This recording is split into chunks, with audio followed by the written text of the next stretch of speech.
पतंजलि प्रार्थना।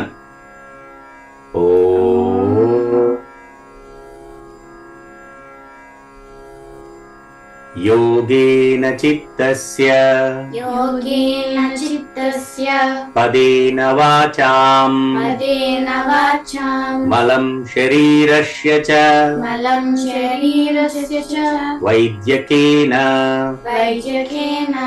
योपाकरोत्तम् प्रवरं मुनीनां पतंजलिं प्राञ्जलिरानतोऽस्मि।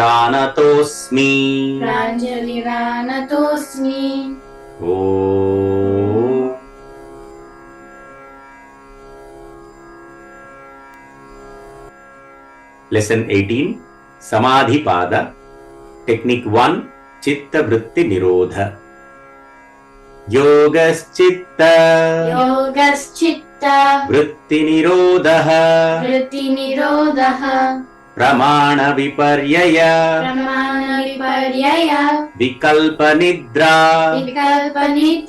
स्मृतयः प्रत्यक्षानुमाना गमः प्रमाणानि विपर्ययो मिथ्याज्ञान मतद्रूप प्रतिष्ठम् शब्दज्ञानानुपाती वस्तुशून्यः विकल्पः अभाव प्रत्ययालम्बना वृत्तिर्निद्रा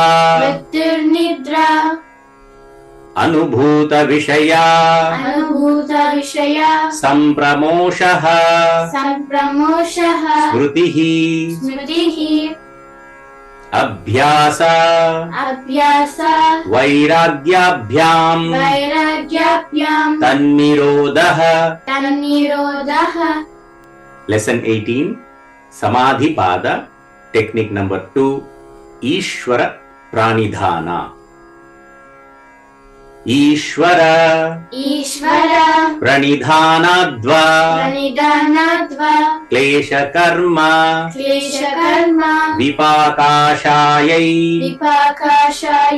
अपरामृष्ट पुरुष विशेष ईश्वरः तत्र निरतिशयम् सर्वज्ञबीजम् पूर्वेषामपि गुरुकालेन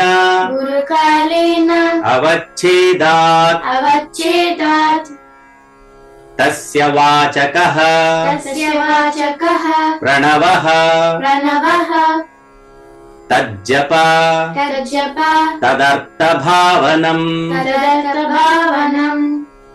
ततः प्रत्यक् चेतनाधिगमो अंतरायाभावश्च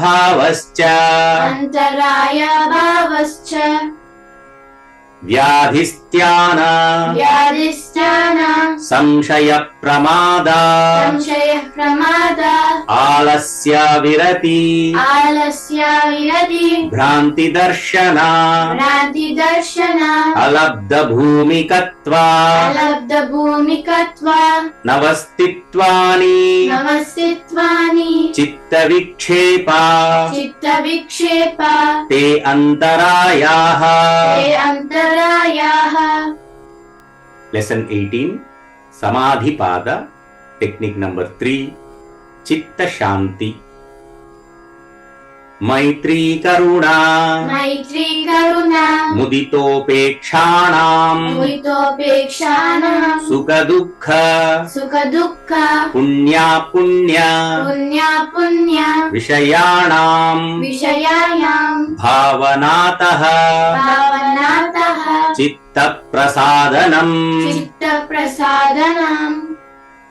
प्रच्यर्धन विदारणाभ्याम् वा प्राणस्य प्राणस्य विषयवती वा विषयवती वा प्रवृत्तिरुत्पन्ना प्रवृत्तिरुत्पन्ना मनसः मनसः स्थितिनिबन्धिनी स्थितिनिबन्धिनी विशोका वा विशोका वा ज्योतिष्मती ज्योतिष्मती वीतरागविषयम् वीतरागविषयम् वा चित्तम् वा चित्तम् स्वप्ननिद्रा स्वप्ननिद्रा ज्ञानालम्बनम् वा ज्ञानालम्बनम् वा यथाभिमत यदा विमता ध्यानाद्वा ध्यानाद्वा परमाणुपरमा परमाणुपरमा महत्त्वान्त महत्त्वान्त वसीकारः वसीकारः